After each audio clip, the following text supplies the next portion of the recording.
मैं मुजफ्फरनगर से हूँ और जिला कोषाध्यक्ष हूँ बहुजन समाज पार्टी के।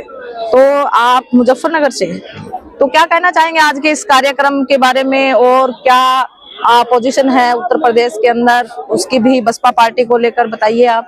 बहुजन समाज पार्टी की पोजीशन जो लखनऊ में 9 अक्टूबर को रैली हुई है उसने सिद्ध कर दी है कि बहुजन समाज पार्टी अपने आप में बहुत सशक्त और बहुत मजबूत है। ये है कि लोग मजबूत आदमी को ही कमजोर बताते हैं, उसकी मजबूती देखने को मिली। आज यहाँ आप देख रहे जो आह्वान किया गया था 6 तारीख का, तो यहाँ लोग जो पहुंचे हैं ये बहन जी के आह्वान पे ही पहुंचे हैं। और जो बहन जी के बारे में झूठ तरह तरह की बातें फैलाई जाती हैं उससे ये है कि मनोबल डाउन नहीं होता, लेकिन ये है कि भ्रांति एक फैलाने से थोड़ा सा ये है कि हमें कार्य करने में बहुत कष्ट होता है कि हम जिसको नहीं समझा रहे थे उसे भी समझाना पड़ेगा। पहले हमारा आदमी जो समझा हुआ था उसको अगर वो भका रहे हैं, हमारे 2 आदमी छोड़ रखे हैं बीजेपी ने, जो 2 आदमी एक मुस्लिम में सेंध लगा रहा, एक एससी में सेंध लगा रहा। उनका काम ये है कि वो बहन जी के कद से कभी ऊंचे नहीं हो सकते, कभी उनकी बराबर नहीं जा सकते। जो बहन जी ने दे दिया दलित समाज को वो शायद ही कोई दे पावे। ये सिर्फ क्या है कि अपनी राजनीति कर रहे, और झूठी राजनीति में नई जितनी तांती है, जो नए प्रकार के लड़के हैं। तो क्या बहन जी ने केवल दलित समाज के लिए किया? नहीं, अगर अपनी सरकार में अगर देखोगे तो सरकार में 36 कौम के लिए किया। जितने तरीके से वो सरकार बनी थी, जिस आइडियोलॉजी से वो सरकार बनी थी, उस तरीके से फिर दोबारा सरकार बनाने की जो चेष्टा अब जागी है, क्योंकि उसमें भ्रांति फैला दी गई थी कि भाई ये दलित समाज की सुनते हैं, ये फला की। हर समाज की सुनने का मतलब है कि आप सबको बराबर अगर दोगे, समता मूलक समाज की स्थापना जब ही हो पाएगी जब हम समता मूलक समाज को जोड़ेंगे। आज अगर हम एक ही समाज के ऊपर अगर काम करना चाहें तो शायद हम कामयाब कभी नहीं हो सकते। हमें अपने समाज को लेना पड़ेगा, लेकिन उसे समझाना पड़ेगा। आज जिस तरीके से समाज में भ्रांति फैलाई गई है, उन्हें जोड़ने के लिए 27 तक का मिशन जो है वो मजबूत मिशन रहेगा। 27 में बीएसपी की सरकार बनेगी उत्तर प्रदेश में, ये इन्हें समझ में आ जाएगा, तैयारी भी समझ में आ जाएगी और काम भी समझ में आ जाएगा। तो 2026 के भी पंचायती चुनाव बसपा उसमें बहुत कुछ दिखाई देगा। उसमें भी जमीनी स्तर पे बसपा जहां जमीनी स्तर पे रुकी हुई थी, एक बार क्या था कि जमीनी स्तर पे हल्का जो है नुकसान दे दिया गया था बीजेपी की तरफ से। अब वो बीजेपी की तरफ से हटा के बसपा का जो है फिर रुझान दोबारा जमीनी स्तर पे चल रहा। हमारा काम दिखाई नहीं देने का, ये चूहे की तरह से बिल तैयार करा जा रहा। जिस दिन ये सुरंग खुलेगी, ये सीधी लखनऊ खुलेगी। तो बसपा पार्टी को लेकर ये भी टैग है कि बसपा पार्टी केवल दलितों की पार्टी है। नहीं, ऐसा है। बहुजन समाज का मतलब है बहुत सारे समाज। अगर हम बहुत सारे समाजों को जोड़ के चलेंगे तो शायद है कि हम राजनीति कर पाएंगे। एक समाज पे कोई भी राजनीति नहीं कर पाएंगे, ये तो गलत धारणा है। एक समाज पे आज बताओ, हिंदूवाद को लेके जो बीजेपी हिंदूवाद को लेके लोगों के दिमाग पर चढ़ गई थी, आज मुसलमान को 17% को कितना फायदा पहुंचा रही वो। आज मुसलमान कहता है, कहने लगे जो है हमें तो बीजेपी से बढ़िया पार्टी नहीं लगी कोई, हमें तो सब कुछ वही दे रही। 80 करोड़ लोगों को उन्होंने भिखारी बना दिया। 80 करोड़ लोगों को वो खिला रहे। इन्हें क्या कर रहे, इन्हें मजदूर बना रहे, इन्हें अपना गुलाम बना रहे। ये 80 करोड़ लोग उनके वोटर बनेंगे। ये तो इस चक्कर में लगे हुए ना उन्हें बनाने के, दूसरे के लिए नुकसान कर रहे। पैसा उनके घर का तो है नहीं, उनके बाप की जायदाद तो है नहीं। लोगों की खींच खींच के आज जीएसटी, कफन पे जीएसटी, मोमबत्ती पे जीएसटी, सारी चीज पे जीएसटी लगा के ये जो पैसा लुटा जा रहा है, ये फ्री में बांटा जा रहा। मतलब ये तो एक नुकसान का काम है ना। ये देश हित में, ये राष्ट्र हित में क्या है? राष्ट्र हित में ये है कि मैं किसी को फ्री सामान दूं, उसे करना भूलवा दो, वो करना भी ना जाने। तो वो तो योजनाओं के नाम पर दे रहे हैं। योजना क्या है? कोई योजना नहीं है। फ्री में देने की कोई योजना ही नहीं है। आप बताओ, फ्री में देने की कोई योजना संविधान में हो? हाँ, आपको अगर काम नहीं मिल रहा, काम देने की योजना है, काम देना चाहिए, सारी योजनाएं चलेगी। लेकिन फ्री में सामान देने की योजना कोई नहीं, क्योंकि फ्री में आप एक बात बताओ, ये राजा है क्या? इनकी सत्ता है, पब्लिक का पैसा तुम फ्री में बांटोगे। यो कौन सी अपनी सोच है? ये सोच गलत है। इसी सोच से उन लोगों ने 80 करोड़ लोगों को यहाँ भिखारी बना दिया। आज वे कुछ करने लायक नहीं। आप मजदूर ढूंढने जाओ, मजदूर नहीं मिलेगा आपको। तो मोदी जी के भाषणों में तो कुछ नहीं है, कुछ नहीं है सिवाय झूठ बोलने के। आप एक बात बताओ, लेकिन फिर 2014 भी में बहुमत के साथ आ रही है बीजेपी पार्टी। इसके यहाँ पीछे- हमारे इतने लोग आए हुए, आप इनसे यो गिनती करके बता दो कि कौन किसे वोट देगा। एक अगर बता दे किसी के दिल की, आप ढूंढ लो। लेकिन फिर भी सत्ता के अंदर तो काबिज हो ही रही है बीजेपी पार्टी। ऐसा है ना, और अब पूरे लट- बहुमत के साथ बिहार अब का लट है रिजल्ट ना। आपने देखा, बिहार का आप रिजल्ट देख लो, 2 दिन पहले ही जो है यहाँ एक ब्लास्ट हो गया। लोगों ने टीवी देखना ही बंद कर दिया। टीवी पे सिवाय ब्लास्ट के कुछ चल ही नहीं रहा था। इतने में वहां 160, वो अपने आप बता रहे कि 160 सीटें आएंगी। मतलब यहाँ 4 आदमियों का नहीं पता वोट कौन किसे देगा, उन्हें ये पता कि 160 सीटें हमारी जेब में आएंगी। ये कौन सा गणित है? इतना ओवर कॉन्फिडेंस फिर कैसे उनके पास? सेटिंग है ना। आप सुनो, जिस दिन यहाँ एक फोन आया था रिलायंस का, उसका नाम तो कर लो दुनिया मुट्ठी में। किसका था? अंबानी का। अंबानी कौन है? मोदी जी का। तो उन्होंने मुट्ठी में दुनिया कर ली थी 500 रुपए से। सबके आईडी कार्ड, सबके एड्रेस, सबके धंधे कंप्यूटर में सारे सीज कर लिए थे। अब उनका है, कंप्यूटरी युग है। आप अभी फोन मिलाओ दूसरे को लग जाएगा। ये तो यहाँ कहानी हुआ, बताओ कहाँ कहानी है? आप देखो कितनी जगह आया कि वोट इसे डाल रहा है, वो उसे जारी। तो फिर इस पर बसपा पार्टी का भी कोई बड़ा कदम दिखाई नहीं देता।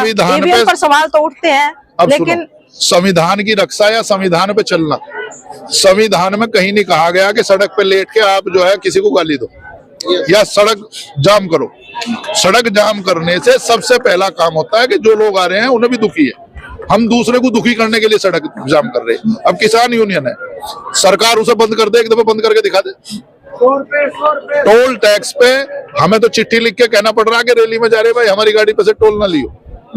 उनकी तो परमानेंट छुट्टी है।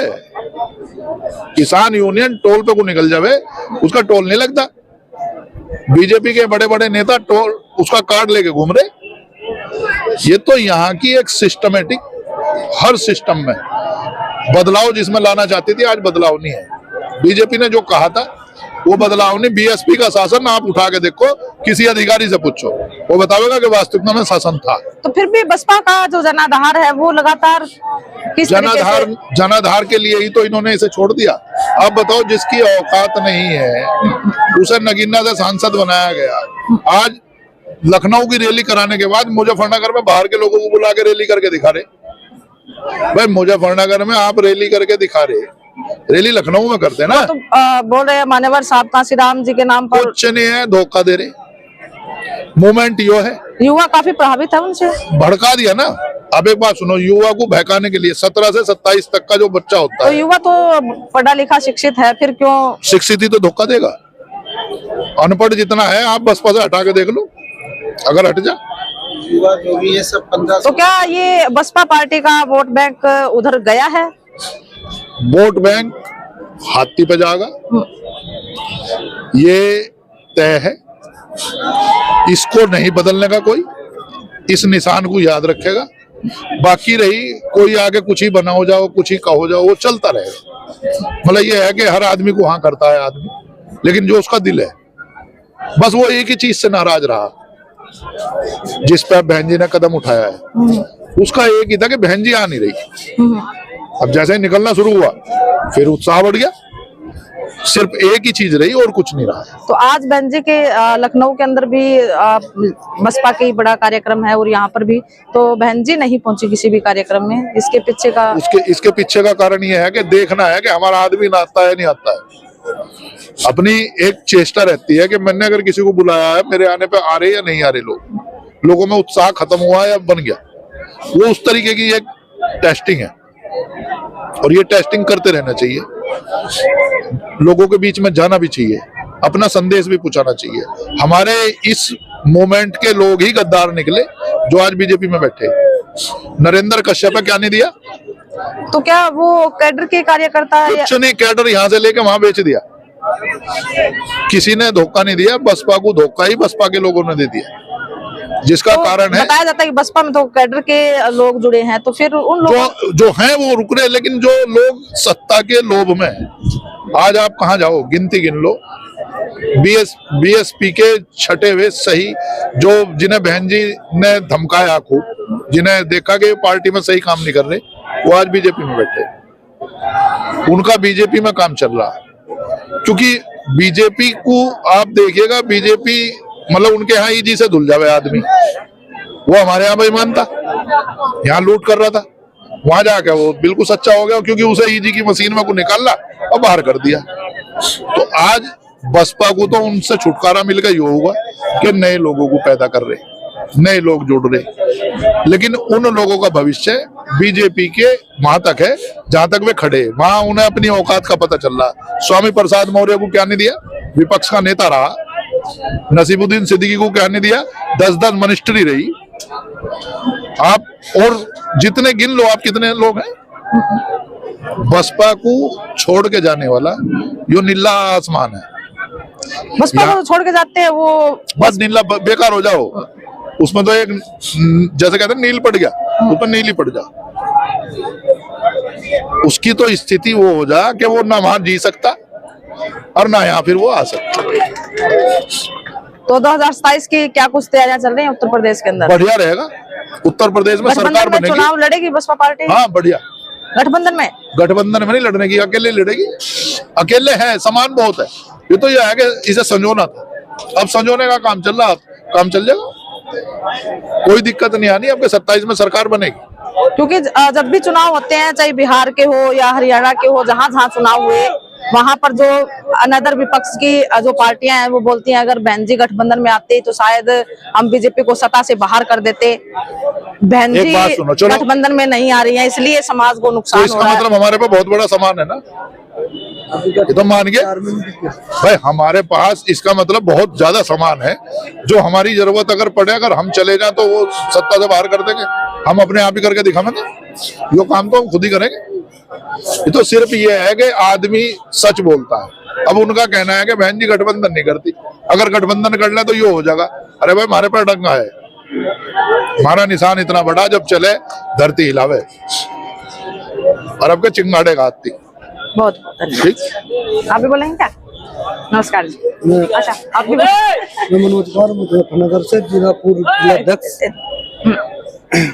भाईचारा का पूर्व जिलाध्यक्ष, और बहन कुमारी मायावती जी का एक छोटा सा कार्यकर्ता हूँ।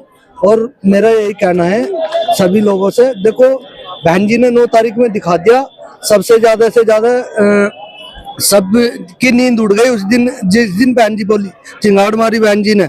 और सत्ता जो है अब की बार 2027 की बहन जी सरकार बनाने जा रही। बहन जी ने कह दिया हम किसी भी रूप में अपनी सरकार बनाएंगे, और जब बहन जी कह देती है ना तो कर दिखाती है। और रही आपने अभी कहा था बहन जी गठबंधन में नहीं आई, आपने देखा बिहार में गठबंधन हुआ, गठबंधन का क्या आधार हुआ।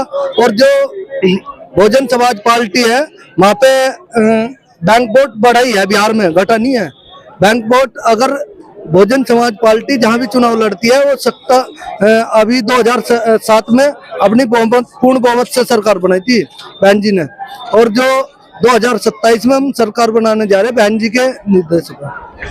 तो बसपा पार्टी 2027 के अंदर क्या ईवीएम के रहते हैं पॉसिबल है कि सरकार बनाएगी? देखो वो बहन जी का निर्णय है, बहन जी क्या कहेगी, बहन जी जो भी कहेगी उस पर हम उसका बहन जी का समर्थन करेंगे। ठीक है जी। आप कहाँ से हैं जी?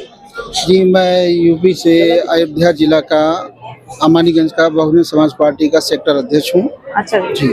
तो युवा का क्या कुछ क्रेज है बसपा पार्टी में? देखिए युवा तो हमेशा बहन जी के साथ था, और समाज में हमारे एक भाई समाज को तोड़ने का काम कर रहे हैं चंद्रशेखर जी, जैसा कि आपने उनका नाम लिया था अभी। और चंद्रशेखर के पास कोई जनाधार नहीं है, और जो उनका वोटर भी है, वोटर क्या कह सकते हैं, जो उनके साथ युवा है वो बेसिक रूप से वोट डालने लायक है भी नहीं। जो उनके साथ युवा है वो बहुत ही 14-15 से 16 साल 17 साल तक के युवा है जो उनके सपोर्ट में है। बिहार की काफी सीटों का विश्लेषण हमने किया, चंद्रशेखर के प्रत्याशियों ने बसपा प्रत्याशियों से ज्यादा वोट लिए। जी हो सकता है, लेकिन जो युवा है वो उनके साथ संगठन में सिर्फ है, बाकी जहां वोट देने की बात आती है तो अपने पहली पार्टी राष्ट्रीय पार्टी बहुजन समाज पार्टी को ही चुनते हैं। तो युवा चंद्रशेखर आजाद जी से इतना प्रभावित क्यों है? क्योंकि देखिए प्रभावित हम नहीं कह सकते हैं, हम गुमराह कह सकते हैं। अभी हमारे नौजवान युवाओं में इतनी चेतना नहीं है, जो हम लोगों की थोड़ी कमियां है कि हम लोग उनको समझाने का काम नहीं करते हैं, और बाहर के लोग या हम कहते चंद्रशेखर जी उनको गुमराह करके अपने साथ रखते हैं, और बहुजन समाज पार्टी में ही सारी युवा वापस आ रहे हैं दोबारा। तो बसपा पार्टी लगातार आप देखेंगे कि जो युवा खासकर देखते हैं, हालांकि जो यंग एज है, जो बसपा के कैडर से जुड़े हैं, वो बसपा पार्टी में देखने को मिलते हैं, लेकिन युवा अधिकतर चंद्रशेखर आजाद के साथ है। मुजफ्फरनगर की रैली के अंदर देखेंगे आप, तो वहां पर भी युवा साथियों का ज्यादा प्रभाव देखने को मिला। जी। तो उत्तर प्रदेश के अंदर भी जो 2027 के अंदर जो चुनाव होने जा रहे हैं बसपा पार्टी का, जी, तो युवाओं की एक डिमांड ये आ रही है कि चंद्रशेखर आजाद और बहन जी एक साथ आ जाएं। जी। तो क्या ऐसा पॉसिबल है? देखिए, फिर आपने कहा युवा, मैं फिर दोबारा कहना चाहूँ, जो युवा है उनका बात वो खास वोटर भी नहीं, महज वो 16-17 साल के वोटर भी नहीं बने हैं, और जो युवा मैच्योर हैं वो सब बहुजन समाज पार्टी का ही साथ देते हैं। और रही बात 2027 में इनका दोनों साथ आने के लिए, तो जैसे कि चंद्रशेखर जी न्यूज चैनल पर बैठ करके फोन लगा देते हैं, कहते हैं कि वहां पे मैंने फोन किया था हेड ऑफिस में और मुझे बुलाया नहीं गया। तो मैं फिर कहना चाहता हूँ, जयप्रकाश जी को 2018 में बहन जी ने पार्टी से निकाला था, और लगातार जयप्रकाश जी प्रयास में लगे रहे कि मैं दोबारा बहुजन समाज पार्टी में शामिल हूं, और उन्होंने बहुजन समाज पार्टी का काम तब भी करते रहे। और बहन जी का दिल बहुत बड़ा है, जिन्होंने अभी हाल में ही जयप्रकाश जी को दोबारा पार्टी में ले लिया। मैं कहता हूं भाई चंद्रशेखर जी से कि आप जो न्यूज चैनल पे बैठ करके आप फोन लगाते हो, मैं आपसे निवेदन कर रहा हूं, आप बहन जी के पास जाइए, बहन जी आपको भी स्वीकार कर लेंगी, जैसे कि जयप्रकाश जी को इतनी बड़ी गलती करने के बाद भी माफ कर दिया। बहन जी का दिल बहुत बड़ा है। वो तो शायद दो बड़ी डिमांडें करते हुए दिखाई दे रहे हैं कि बसपा पार्टी का उत्तराधिकारी जी अगर हमें बनाए जी तो हम बसपा पार्टी में जा सकते हैं, ऐसी शायद डिमांड हमने सुनी थी। जी जी। देखिए, सीधे सीधे मैं कह दूं, ये बहुजन समाज पार्टी को तोड़ने का एक साजिश है। बहुजन समाज पार्टी एक राष्ट्रीय पार्टी, एक विशाल वृक्ष है, जिसको हमारे समाज के द्वारा ही और आरएसएस के कुछ एजेंटों के द्वारा ही थोड़ा थोड़ा करके तोड़ा जा रहा है। लेकिन बहुजन समाज का युवा और वोटर्स समझ चुके हैं। अब दोबारा 2027 में बहन जी को मुख्यमंत्री, 5वीं बार मुख्यमंत्री और 2029 का प्रधानमंत्री बनाना चाहते हैं। अवधारणा ये भी फैलाई जाती है कि बसपा पार्टी जो सत्ता के अंदर रही जी, तो जो जोश और जुनून के साथ उस समय में कार्य किया, धीरे धीरे वो जोश और जुनून अब खत्म हो चुका है। नहीं ऐसा इसलिए चंद्रशेखर आजाद एक विकल्प के रूप में सामने आए हैं, ऐसी अवधारणाएं भी चल रही हैं। जी, वो विकल्प के रूप में आए नहीं है, विकल्प के रूप में उनको लाया गया है आरएसएस के द्वारा, जिससे वो बहुजन समाज पार्टी को खत्म करने का साजिश रच चुके हैं। और मैं फिर कह रहा हूँ, बहुजन समाज पार्टी के जो वोटर थे, कोर-वोटर थे, जो यहाँ वहाँ चले गए थे, वो दोबारा फिर से वापस आ रहे हैं और आ करके बहन जी को 5वीं बार मुख्यमंत्री बनाएंगे। तो क्या तैयारियां चल रही हैं मुख्यमंत्री बनाने की? तैयारी आपने 9 अक्टूबर में कांशीराम जी के पुण्यतिथि के में आपने देखा था लखनऊ में, और आज यहाँ पे बाबा साहब अम्बेडकर के परिनिर्वाण दिवस के मौके पर आप देख ही रही हैं कि कैसे बसपा पार्टी के हर साल कार्यक्रम होते हैं, बड़े कार्यक्रम ये तो हर साल ही होते हैं, लेकिन क्या विशेष 2027 की तैयारियों को लेकर प्रेजेंट के अंदर चल रहा है? क्योंकि सत्ता के अंदर जो लोग बैठे हैं वो भी आप देखेंगे कि जमीनी स्तर पर बूथ लेवल की तैयारियां करते हैं वो। जी जी बिल्कुल। लेकिन कहीं ना कहीं बसपा पार्टी में ये कमियां हमें नजर आती हैं।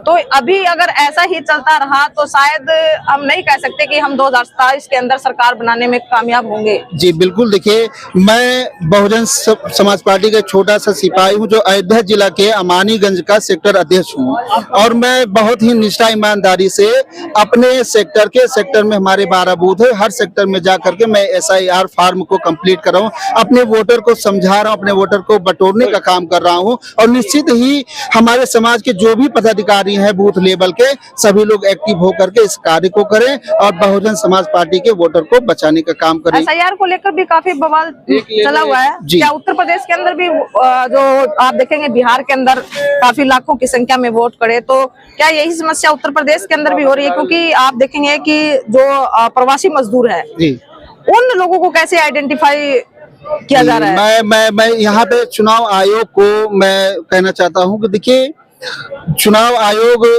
सत्ता पक्ष के लिए अंधा हो जाता है और बाकी विपक्षी के लिए आंखें खोल लेता है। जब चुनाव हो रहे थे नवंबर में बिहार में, तो वहां पे मैंने देखा कि वहां को एक दिन पहले ही लोगों के खाते में 10-10 हजार रुपए आ रहे, जो कि ये सीधे सीधे आचार संहिता का उल्लंघन है। और संविधान में और क्या कहते हैं, चुनाव आयोग के गाइडलाइन में ये भी लिखा कि आप वोटर को कहीं से दूसरी जगह नहीं ले जा सकते। लेकिन मैं देख रहा था कि गाड़ियों में भर भर के बिहारियों को भेजा जा रहा था। तो बिहारियों को भेजा जाए तो ये सब क्या चीजें हैं? ये सरासर जो है चुनाव आयोग की विफलता है। चुनाव आयोग इस पर ध्यान दे, मैं यही कहना चाहता हूँ जी। क्या चैनल है आपका यूट्यूब पर? हाँ।